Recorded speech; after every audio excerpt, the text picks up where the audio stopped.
Assalamualaikum warahmatullahi wabarakatuh.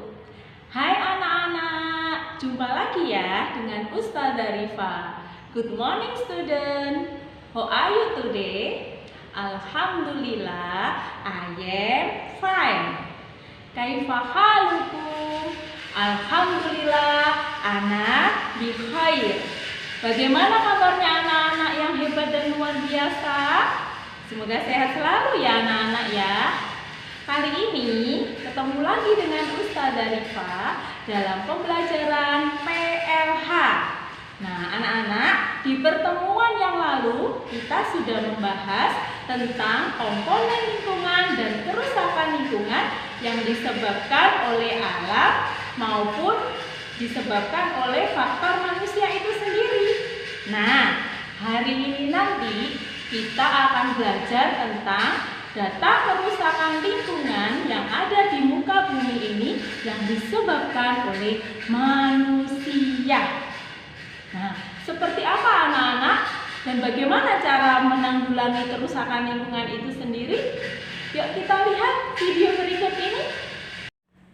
Data kerusakan lingkungan yang disebabkan oleh faktor manusia. Yang pertama adalah hutan. Indonesia kehilangan luas hutannya hingga lebih dari 684.000 hektar per tahunnya. Hal ini disebabkan karena adanya alih fungsi hutan ke bentuk lain yang akan menyebabkan fungsi hutan menjadi terganggu. Deforestasi adalah proses penghilangan hutan alam dengan cara penebangan, peruntukan lahan, hutan menjadi non-hutan, dan kebakaran hutan. Anak-anak, apakah kalian tahu apa itu fungsi hutan? Fungsi yang pertama adalah tempat penyimpanan air. Yang kedua, habitat flora dan fauna atau hewan dan tumbuhan. Yang ketiga, mengurangi polusi udara yang ada di muka bumi ini. Yang keempat, sebagai paru-paru dunia. Yang kelima, sebagai penahan erosi atau pengikisan tanah. Yang keenam, sebagai penyubur tanah. Banyak bukan fungsi hutan? Maka itu kita harus selalu melestarikan hutan kita.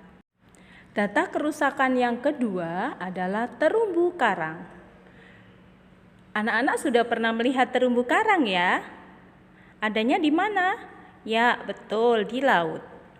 Kondisi terumbu karang saat ini cukup mengkhawatirkan anak-anak sebab 35,15% terumbu karang di Indonesia masuk dalam kategori buruk. Kenapa ya kok bisa begitu ya? Kalian tahu apa penyebabnya? Nah, penyebab kerusakan terumbu karang adalah yang pertama disebabkan oleh penangkapan ikan menggunakan bom. Yang kedua, suhu permukaan air yang meningkat akibat krisis iklim yang disebut dengan fenomena coral bleaching.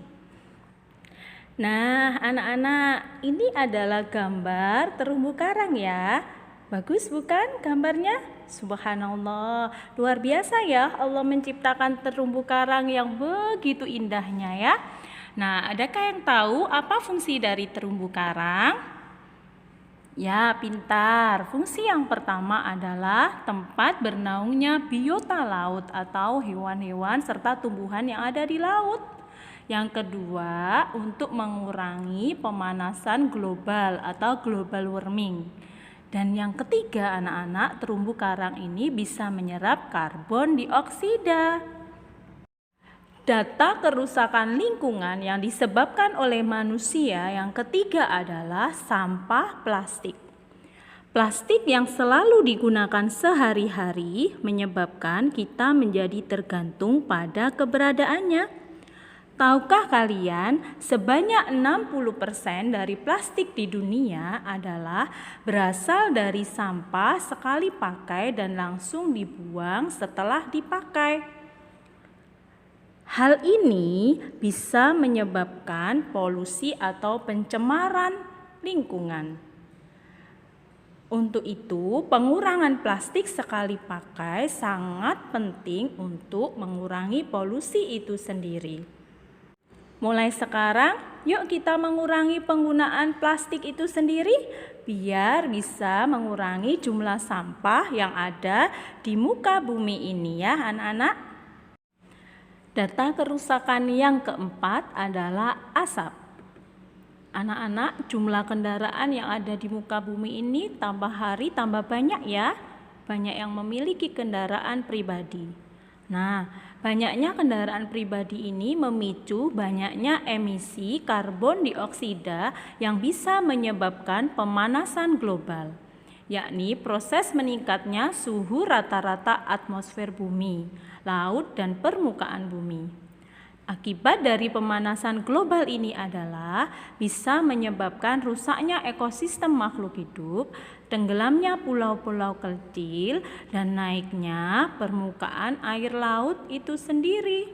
Anak-anak, setelah kita mengetahui tentang data kerusakan lingkungan yang disebabkan oleh manusia, maka sekarang kita akan belajar tentang upaya penanggulangan kerusakan lingkungan ya. Yang pertama adalah dengan cara pelestarian tanah. Nah, pelestarian tanah yang pertama adalah dengan membuat sengkedan untuk lahan pertanian di lereng gunung. Yang kedua, mengurangi penggunaan sampah yang sulit diuraikan oleh mikroorganisme di tanah seperti plastik. Dan yang terakhir adalah melakukan remediasi tanah, yaitu membersihkan permukaan tanah dari berbagai macam polutan atau hal-hal yang bisa menyebabkan polusi itu sendiri. Yang kedua adalah pelestarian hutan. Pelestarian hutan dapat dilakukan dengan cara yang pertama reboisasi. Reboisasi adalah penanaman kembali pada hutan-hutan yang gundul. Yang kedua, tebang pilih. Tebang pilih adalah memilih pohon-pohon yang sudah cukup umur untuk ditebang, lalu menanami kembali lahan yang pepohonnya sudah ditebang agar tidak menjadi lahan gundul. Berikutnya, menggalakkan penyuluhan yang menekankan pada pentingnya hutan bagi kehidupan. Yang berikutnya adalah memberikan sanksi atau tindakan tegas kepada siapapun yang terbukti merusak hutan. Dan yang terakhir adalah stop alih fungsi hutan atau melarang alih fungsi hutan menjadi perkebunan.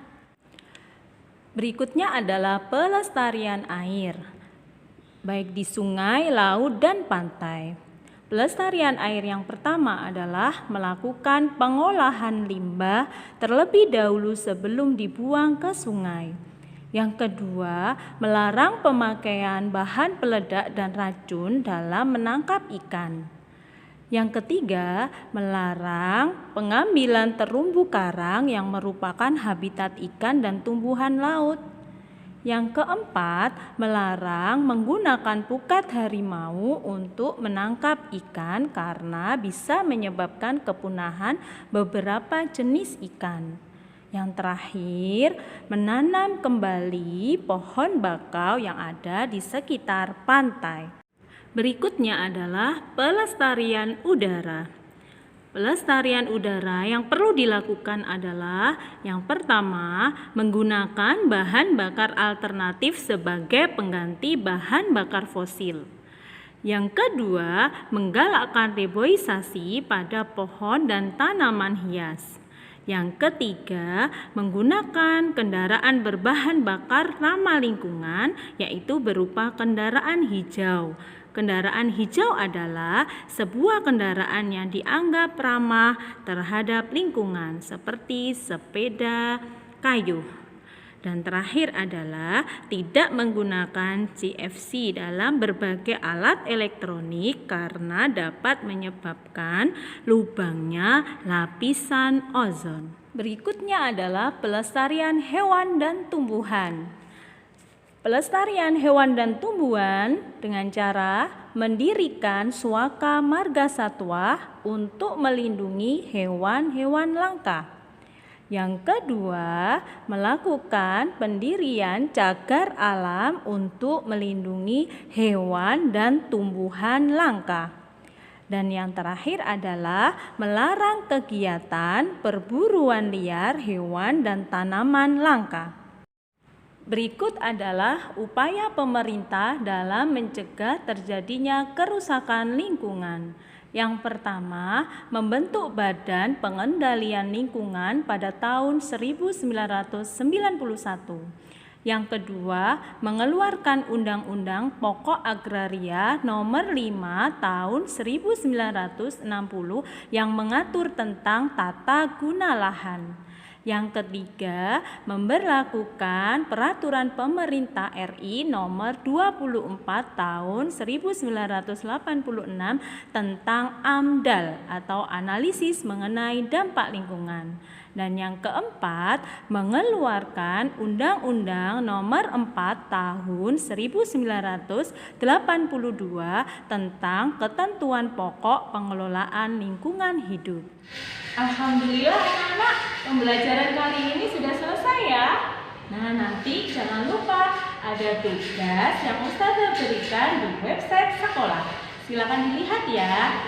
Nah, sebelum Ustazah Rifa akhiri pertemuan kali ini, pesan dari Ustazah Rifa, don't forget to pray on time, don't forget read Holy Quran, don't forget obey your parents, don't forget study at home, and be careful.